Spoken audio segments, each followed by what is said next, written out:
Buenos días chicos, señoritas, ¿cómo se encuentran? Espero que estén muy bien. Y lo que vamos a hacer ahora, vamos a hacer un resumen en general de lo que vimos en el primer semestre. Ya se nos acabó el primer semestre, se viene julio, las vacaciones de invierno, espero que sean provechosas y de ahí lo que vamos a hacer es un resumen de las principales cosas que vimos durante este semestre.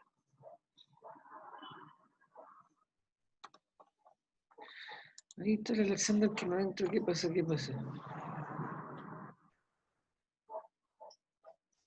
Ahí sí. Vamos a ver todo lo que vimos el primer semestre. Vamos a partir por una pequeña y algo cortito para que se entienda. En Grecia. Me tienen que decir si se escucha bien o no. ¿Ya? Vamos a partir lo que no pudimos ver muy bien, pero por lo menos algo se entienda. Y me quiero que me digan si se escucha bien o no. Y de ahí lo analizamos el video. En Grecia, las actividades básicas fueron la agricultura y el pastoreo de autoconsumo. Los esclavos, la principal fuerza de trabajo. Producían tejidos, piezas de alfarería, metal o madera, pero el mercado era débil. ¿Cómo? ¿No había salarios? Y ni teoría de precios. Pero entonces, ¿por qué es importante acercarnos a Grecia? Porque fue ahí que por primera vez alguien emitió juicio sobre lo que la actividad económica debía ser y hacer. ¿Es ético cobrar un interés por prestar? ¿Es correcto tener esclavos? Tengo algunas dudas, pero de que el lucro es una infamia, estoy seguro.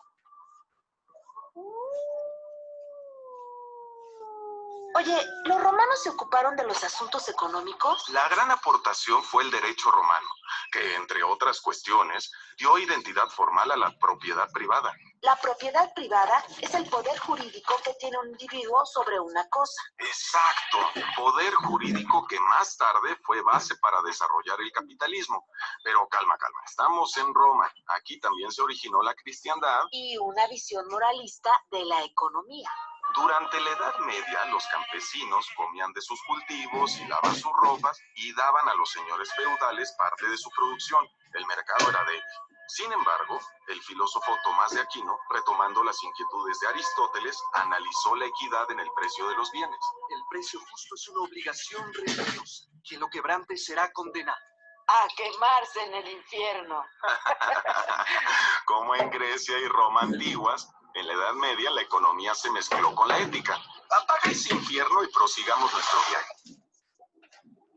El descubrimiento de América y la exploración del Lejano Oriente fortalecieron el mercado. Entonces es que aparece el mercantilismo. Entre el siglo XV y mediados del XVIII. Exacto. Los mercantilistas conquistaban nuevos territorios y obtenían materias primas. Decían que para tener una economía fuerte, un país debía vender mucho y comprar poco, así como acumular metales preciosos. Pero, ¿influyeron el oro y la plata extraídos de las minas del Nuevo Mundo? Muchísimo.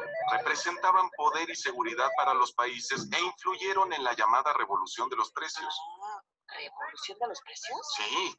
Ante la gran cantidad de oro y plata que había, los precios de los bienes, se elevaron. Pero, ¿y la producción?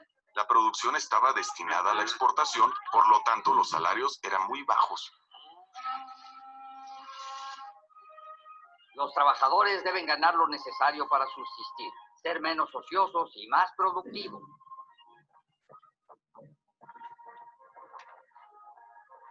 A mediados del siglo XVIII surge en Francia la fisocracia. Fue una escuela de pensamiento contraria al mercantilismo y poca influencia. Pero importante, pues los fisiócratas dieron a la economía un enfoque político y plantearon el liberalismo económico contra la regulación del Estado. Ellos creían que la agricultura era la única fuente productiva de la economía por su capacidad natural de generar excedentes.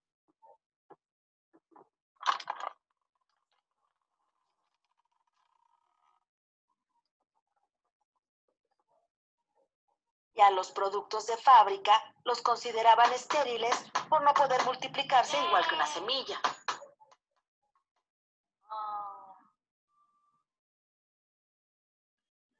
Ahora bien, en el llamado siglo de las luces, ocurrieron importantes acontecimientos que dan un nuevo enfoque a la discusión económica.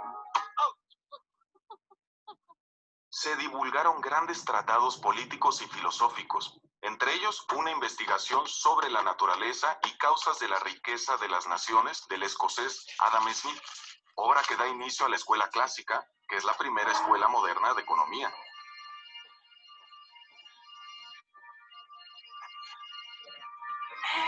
Ahí se habla de la mano invisible. Sí, pensaban que el mercado se regulaba bajo la guía de una mano invisible.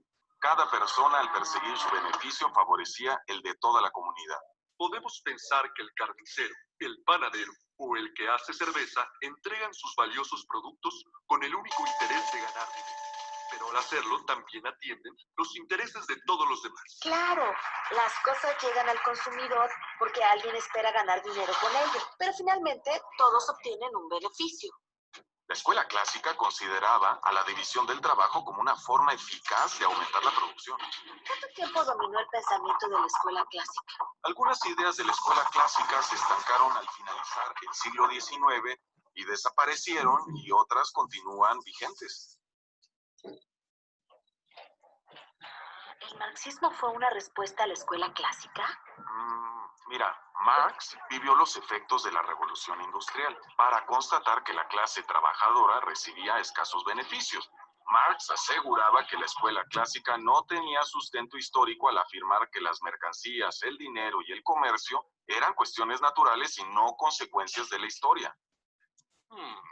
La sociedad capitalista está conformada por dos clases sociales, capitalistas y obreros, cuyos intereses son irreconciliables. En su obra, El Capital, Marx analizó las bases económicas de la sociedad moderna, el modo de producción capitalista, la formación y lucha de clases, así como las leyes que rigen el desarrollo histórico de la economía. Oye, pero Marx coincidía con los clásicos al decir que el trabajo es la única fuente generadora de valor. Sí, pero también aseguraba que el capitalista se queda con una parte del valor generado por el obrero. La plusvalía. Exactamente.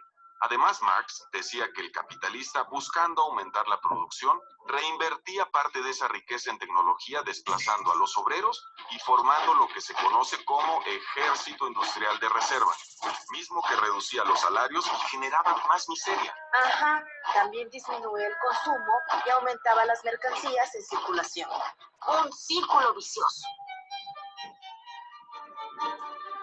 Ahora, diversos pensadores en distintos países y casi al mismo tiempo analizaron el comportamiento del mercado y los precios. Muchos coincidieron en sus ideas y crearon la corriente neoclásica. O sea que influyó la prosperidad que estaba ocurriendo en las sociedades occidentales. Claro. Además, en la investigación y el conocimiento científico, había un clima optimista que contagió a los pensadores neoclásicos, quienes hicieron suya la fe en el progreso y la bondad de sus resultados.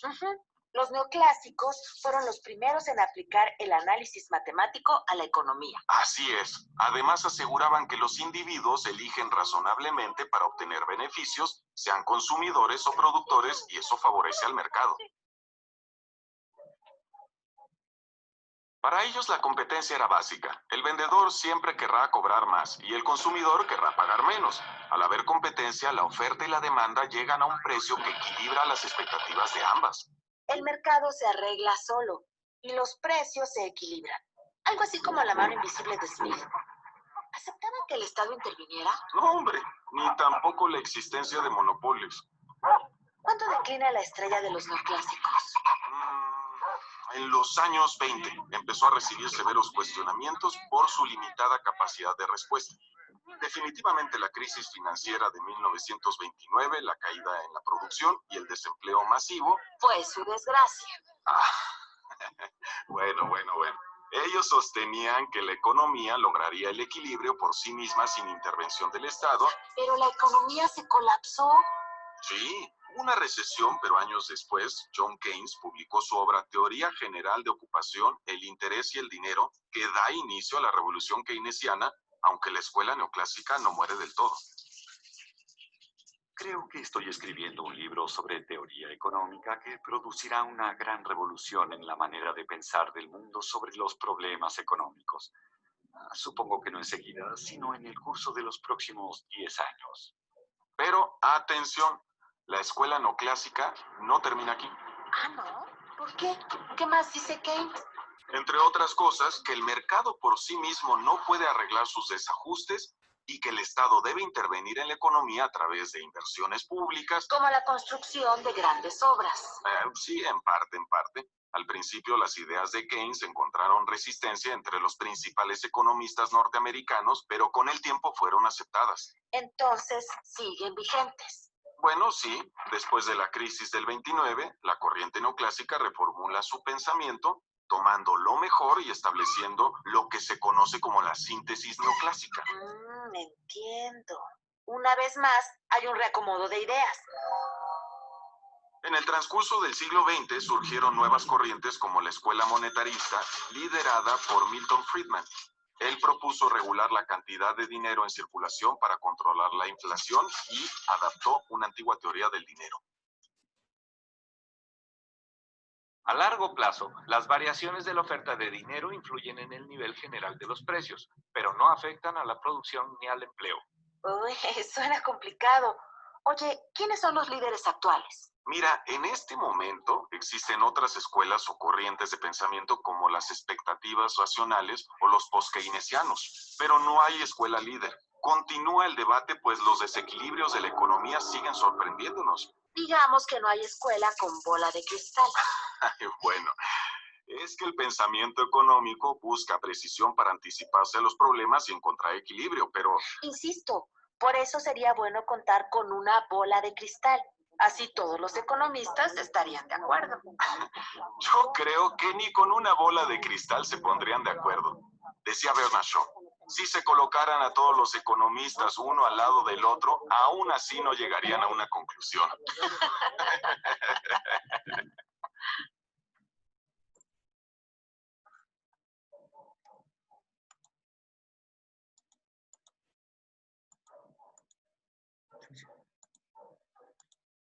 Hola, buen día. Mi nombre es Anthony Barrera de Somos Emprendedores y durante el transcurso de algunos meses voy a tener el gusto de impartir el curso básico sobre economía, el cual se compone de 10 lecciones, así que desde ya anótalo. Ya. No sé si alguien vio algo, lo vieron bien, lo escucharon bien, no lo escucharon.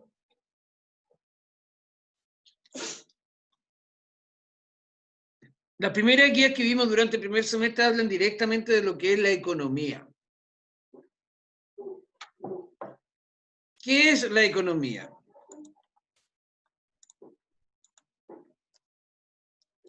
Obviamente a través de lo que es, ¿cómo se llama?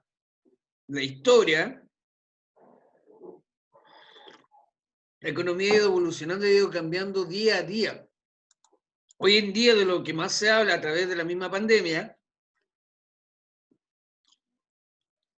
¿qué es la economía? ¿Cómo funciona esta economía? ¿Qué es lo que sucede con la economía? ¿Por qué es tan importante la economía?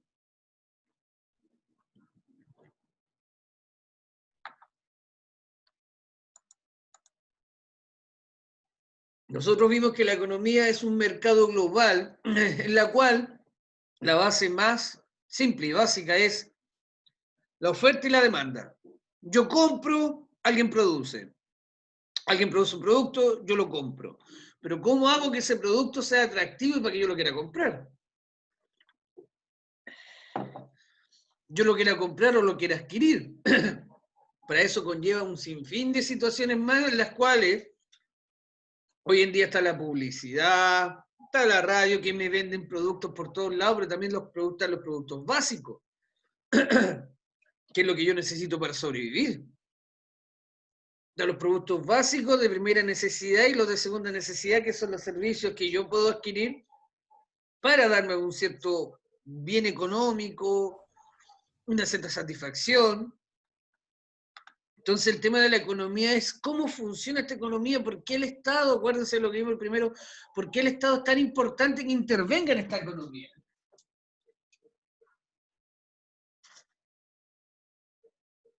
Porque como se abran los mercados donde se transa todo este dinero, estos productos, no se pueden manejar solos porque ellos cobrarían lo que quisieran.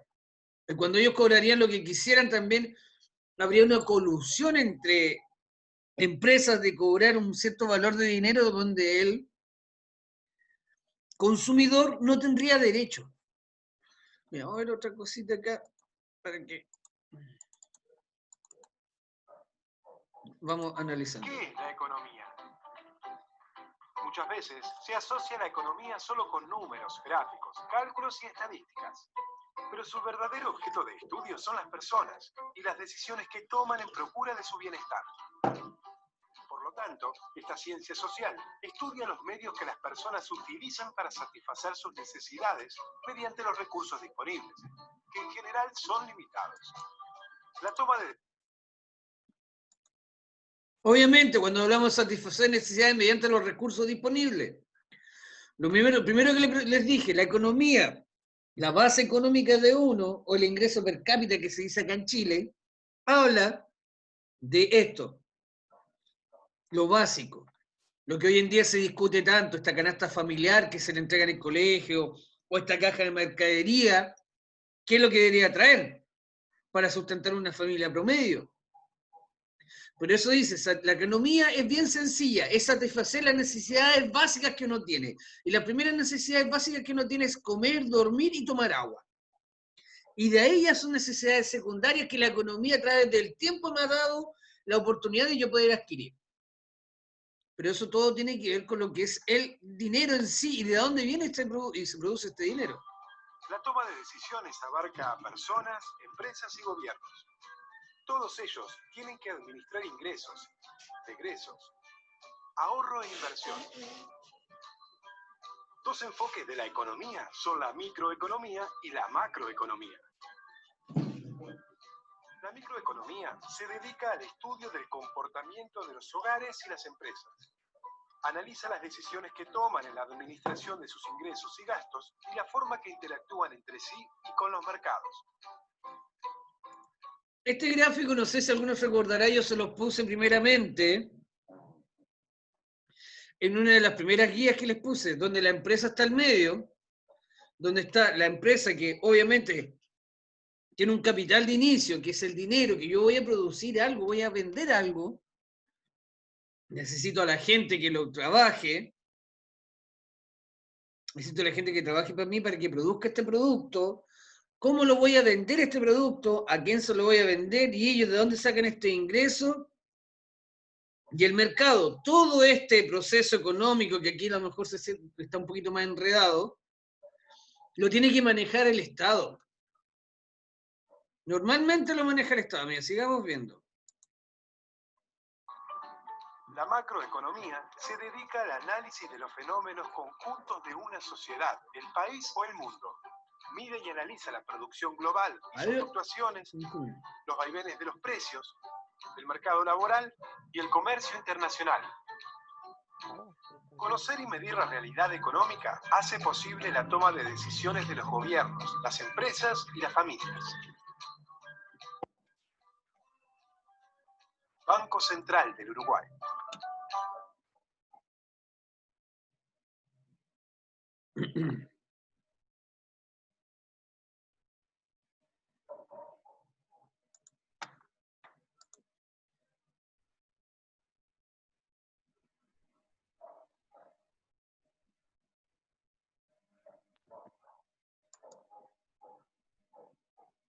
Educatina, el sitio de educación número 1 de Latinoamérica.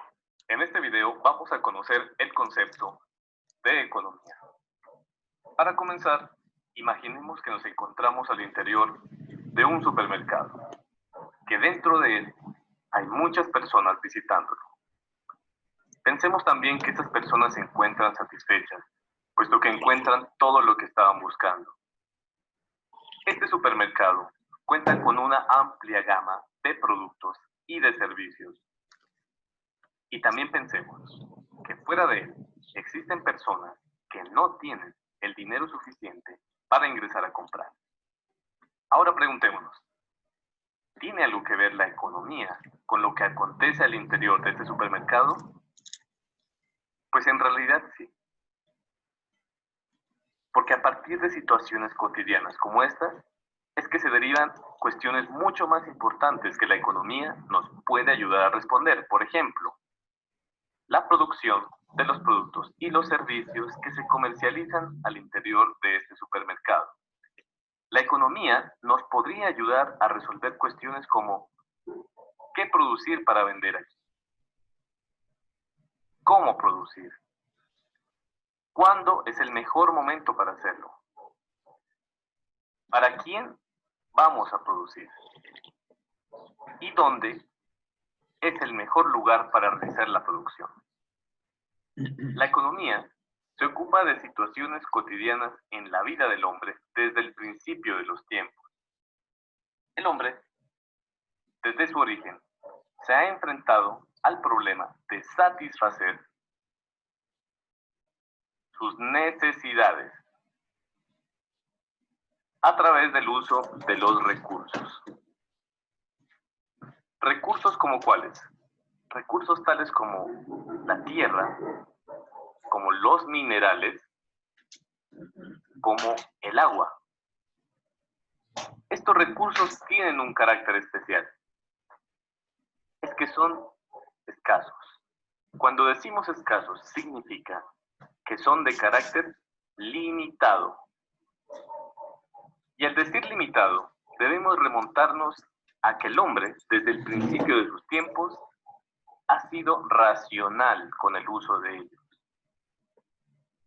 Al decir racional, decimos que los ha sabido dosificar. Y al dosificarlos, podemos nosotros plantear que ha sabido economizar. Por eso hablamos de que la economía ha tenido un surgimiento natural y espontáneo. Este gráfico nos permite recordar que el hombre primitivo sabía dosificar sus raciones de alimento para tener reservas y utilizarlas mientras no lograba cazar, es decir, en tiempos de escasez. Ahora miremos dónde se utilizó por primera vez la palabra economía. La palabra tiene su origen en Grecia y la utiliza por primera vez el militar, político y filósofo Jenofonte en el año 362 a.C. aproximadamente. La palabra economía aparece en su tratado llamado Economos, que significa el económico. En este tratado, Jenofonte habla de temas tales como la administración de un hogar, sobre la agricultura, sobre la religión, la educación, entre otros importantes temas de la vida social. Seguramente nos preguntamos qué significa la palabra economos, y para eso vamos a analizar el origen etimológico de la palabra economía. Los griegos llamaban ico a la casa y nomos al administrador de esa casa. De tal manera que si sumamos ico y nomos, nos resultaría economos, que significaría en nuestro español administrador de la casa o administración de la casa. De esta manera resolveríamos decir que un jefe de familia, ya sea el padre o la madre o tal vez los dos, son los administradores responsables de el hogar. Para finalizar, vamos a conocer el concepto de economía como tal. Ya, mira, no sé si van entendiendo más o menos, ¿se acuerdan algo de lo que vimos? No vimos, obviamente, principio de año, no vimos muy bien lo que era el concepto de economía o cómo funcionaba esta economía o lo que se pretende con la economía, entre comillas, chilena. La economía en sí es el estudio del por qué, cómo lo hago. O sea, qué produzco, cómo lo produzco, a quién se lo vendo. Y la base muy simple de la economía moderna que nosotros tenemos. Antiguamente, en los inicios de la humanidad, nosotros teníamos una economía de subsistencia, en donde el ser humano salía a cazar sus alimentos. No los tenía directamente a través de lo que nosotros hoy día podemos encontrarlo en el supermercado. Es lo que mismo explicaba el video, o sea, quiénes pueden comprar y quiénes no pueden comprar. Por eso le digo, la primera parte que vimos en nuestra guía fue netamente de economía. A lo mejor fue medio complicado de entenderla directamente porque estando no en la sala, no es fácil entender un concepto de economía, no es fácil entender cómo funciona.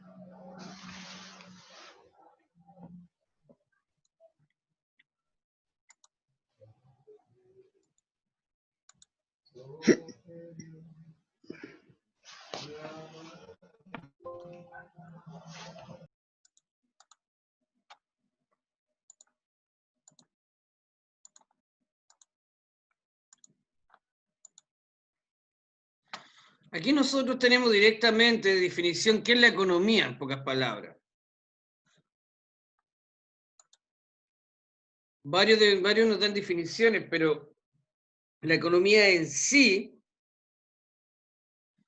es la ciencia de la elección, estudia la forma en que los individuos deciden utilizar sus recursos productivos, escasos y limitados, trabajo y el equipo de conocimiento técnico para producir diversos bienes y distribuirlos en su consumo. O sea, yo tengo, obviamente, productos que son básicos, que son mi alimentación, en la cual lo que se plantea siempre en la economía, que en la economía básica o la primaria, era que el producto agrícola era la base de nuestra economía, ya que yo de una semilla podía sacar 5 productos. Ejemplos, no sé, planto una semilla de tomate y me sale una mata y me salen 10 tomates y esos tomates aumentó mi producción y yo puedo vender más tomates. A diferencia de una economía industrializada que yo en producir, no sé, un par de zapatos me voy a demorar más o viceversa, me sale un poco más caro que producir o cultivar los tomates. Pero resulta que ahí está el tema de los productos escasos y limitados, que son los básicos, que son la alimentación, y después vienen los productos secundarios donde yo veo lo que necesito yo para qué. ¿Para qué lo quiero? Como dice aquí, la economía se pregunta, ¿qué bienes se producen? ¿Cómo se producen y para quién se producen? O sea, yo económicamente, ¿qué voy a vender? Yo voy a hacer un estudio de mercado y voy a decir qué vendo, qué es lo que necesitan ustedes. Hoy en día el máximo mercado, el que más se mueve son los celulares. Todos ustedes tienen un celular. Todos quieren comprarse el mejor celular o el que más les gusta. Y ahí viene la pregunta, ¿qué bienes se producen? ¿Qué voy a producir en un celular? ¿Por qué? Porque está de moda. ¿Cómo se producen? Obviamente, si yo tengo una idea y no tengo la fábrica para construir el celular, pero tengo el dinero, voy y contrato una empresa, una fábrica tecnológica, y quiero que me produzcan este celular de tal forma, de tal tipo, con tal marca, que va a ser mi nombre. ¿Y para quién? Porque voy a producir un celular que vaya acorde a una edad de entre 15, 20 años y 25, en el teléfono que tenga buena cámara, pantalla, que aguante juegos, redes sociales y eso. Porque en sí, este producto, su principal función era la comunicación entre personas, pero ahora dejó de lado eso porque tiene más servicios que se le agregan. Y ahí vienen estas preguntas. ¿Para qué bienes voy a producir? ¿Cómo se produce y para quién? O sea, ¿para qué lo estoy produciendo? De tener que ver que el teléfono no me sirve solamente para llamar. Tengo que ponerle más aditivo para que sea atractivo. En sí, la economía siempre está en la base de la economía moderna. ¿Cómo voy a mover yo el dinero? ¿Cómo yo voy a producir más dinero?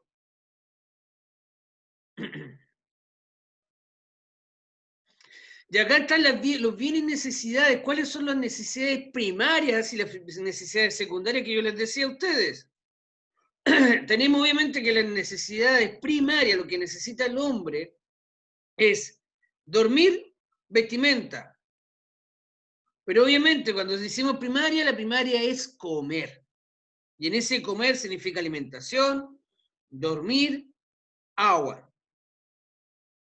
Hoy en día, ya que la economía ha cambiado y ya no tenemos una economía de subsistencia donde tenemos que salir a perseguir nuestros alimentos, sino que simplemente vamos al supermercado a comprarla, pero dependemos de este mercado capitalista o de esta revolución industrial donde nosotros entramos en este juego de recibir un salario para poder comprar las cosas.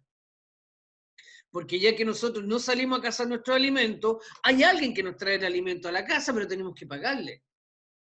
Y obviamente, este teléfono que yo quiero comprar, al final yo trabajo en la misma fábrica fabricando ese teléfono y después me lo compro yo mismo. Por lo mismo dice que las necesidades secundarias en la economía es para aumentar el bienestar de uno mismo, para sentirse bien con uno. Aquí yo le puse, por ejemplo, viajar, pero en ese viajar está comprarme el teléfono, comprarme las zapatillas de moda, comprarme ropa, comprarme un auto. Son cosas que yo voy adquiriendo para mi propio bienestar. Son necesidades que se le llaman secundarias. Siempre recuerden que en la economía están las necesidades primarias y las secundarias, que es la base de esta economía, la base del servicio y de la necesidad de satisfacer a las personas. Por lo mismo, en esta necesidad están lo que se le llaman los bienes económicos. Después de que la sociedad se empieza a conformar, aparece la revolución industrial y todo se arma y se junta, aparecen, yo le empiezo a dar, como nombramos un caballero ahí que se llama Adam Smith, que después lo vamos a ver bien, él le da valor a todo, él dice, todo tiene valor. Mi trabajo tiene valor, la tierra tiene valor, todo producto tiene un valor. Ahí aparecen los bienes libres y los bienes económicos y las necesidades mías de satisfacer, obviamente, mis necesidades básicas y las secundarias. Y cuando decimos bienes económicos libres, son el aire, la arena, el desierto, la tierra, por donde yo camino no me pueden cobrar por el aire todavía, o tampoco antiguamente no me podían cobrar por el agua. Hoy en día ya no pasó a ser el agua, ya no es libre, es un bien de consumo. Y después tenemos el otro tema que son los bienes económicos, son los que se ocupan de la economía, aquellas cosas que son más escasas y que necesitan una producción más determinada. Y obviamente, yo lo que produzco en estos bienes económicos van obviamente enfocados a cada persona que lo necesita. En este mercado tan grande yo voy a ver qué necesita cada persona y si tengo la posibilidad de producirlo, lo voy a hacer para venderlo.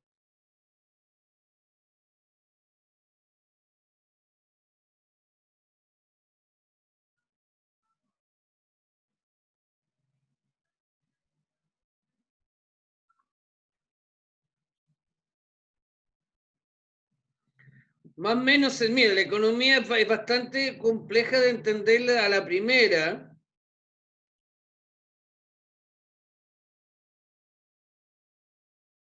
Ya que es un tema bastante que tiene muchas directrices, se va por muchos lados.